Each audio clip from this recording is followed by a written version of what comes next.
స్వాగతం సుస్వాగతం గాయత్రి జ్యోతిష్ కేంద్రానికి. నేను మీ వంశీ ఆస్ట్రో. శ్రీ వాల్మీకి విరచిత శ్రీమద్ రామాయణం అయోధ్యాకాండము 55వ సర్గ. ఆ రాత్రి అడవిలో గడిపిన తరువాత రామలక్ష్మణులు సీత మరునాడు అక్కడి నుండి బయలుదేరి చిత్రకూట పర్వతమునకు పోవడానికి సిద్ధమయ్యారు.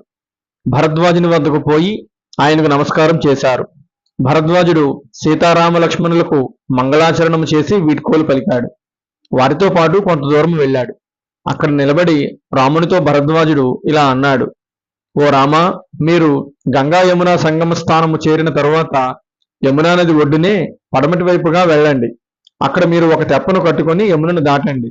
మీరు యమునను దాటిన తరువాత మీకు ఒక పెద్ద మర్రి చెట్టు కనబడుతుంది. ఆ చెట్టు పేరు శ్యామము. అక్కడ ఎంతో మంది సిద్ధులు తపస్సు చేసుకుంటూ ఉంటారు. సీత ఆ చెట్టుకు నమస్కారము, ఏ కోరికలు కోరుకుంటే అవి తీరుతాయి.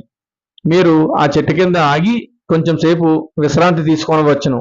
లేని ఎడల మీరు ప్రయాణం కొనసాగించవచ్చును.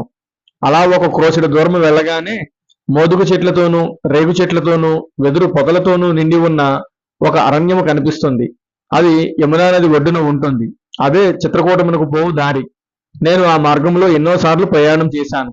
అది ఎంతో సురక్షితమైన మార్గము, ఏ ప్రమాదము ఉండదు అని అన్నాడు భరద్వాజుడు. ఆ మాటలు విన్న రాముడు భరద్వాజుని చూచి నమస్కరించి, మీరు చేసిన సాయమునకు కృతజ్ఞతలు. ఇంక మీరు ఆశ్రమమునకు వెళ్ళండి.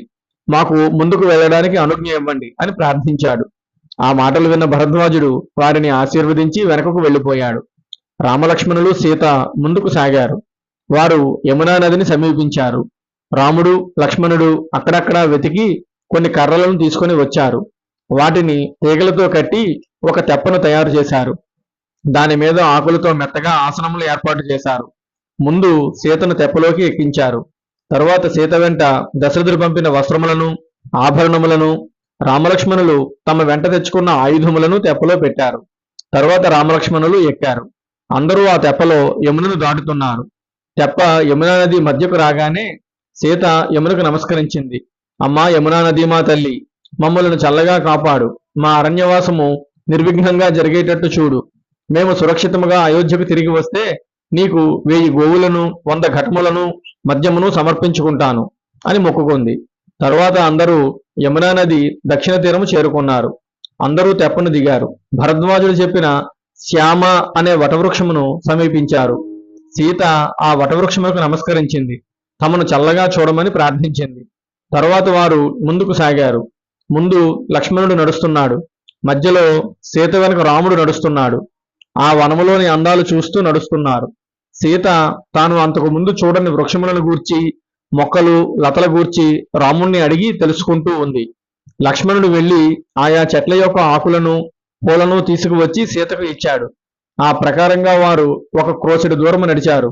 అక్కడ రామలక్ష్మణులు తినడానికి యోగ్యమైన జంతువులను చంపి తీసుకుని వచ్చారు. వాటిని తిని ఆకలి తీర్చుకున్నారు. అంతలో చీకటి పడింది. వారు ఒక సమతల ప్రదేశంలో ఆ రాత్రికి ఉండటానికి వసతి ఏర్పాటు చేసుకున్నారు. ఇది వాల్మీకి విరచిత శ్రీమద్ రామాయణం అయోధ్యాకాండము 55వ సర్గ సంపూర్ణము. ఓం తత్సత్. ఓం తత్సత్.